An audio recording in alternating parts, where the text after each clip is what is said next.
Tonight, a major shakeup could be coming to one of the largest pharmacy chains in Tennessee. A bill before the General Assembly would force companies to make a choice. News 2's Kelly Milan explains.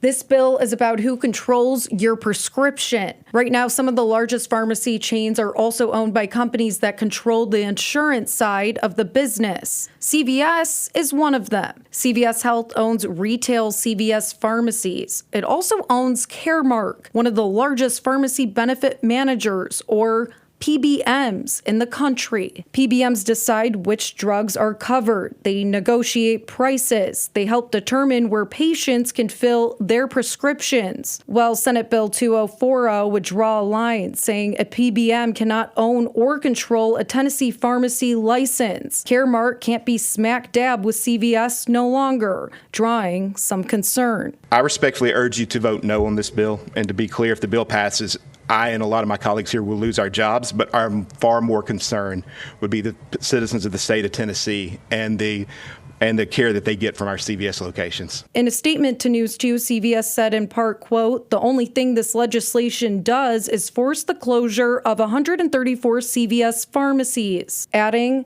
"It's bad for Tennessee, for more than 1.5 million patients we serve and for more than 2,000 colleagues who will lose good-paying jobs." But sponsors of the bill disagree. The bill does not close pharmacies.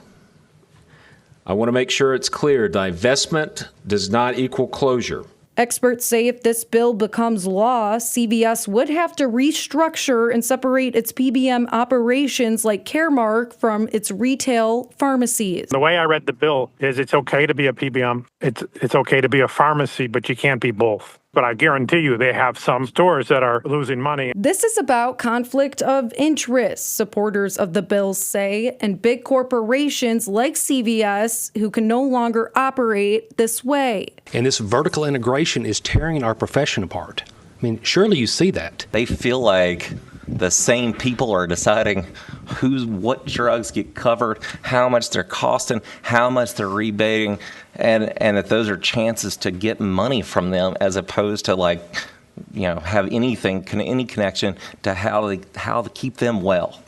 The Senate bill heads to another subcommittee next Wednesday. The House version of the bill does as well. If passed, the ownership ban would start in 2027 with transition deadlines beginning next year. Back to you.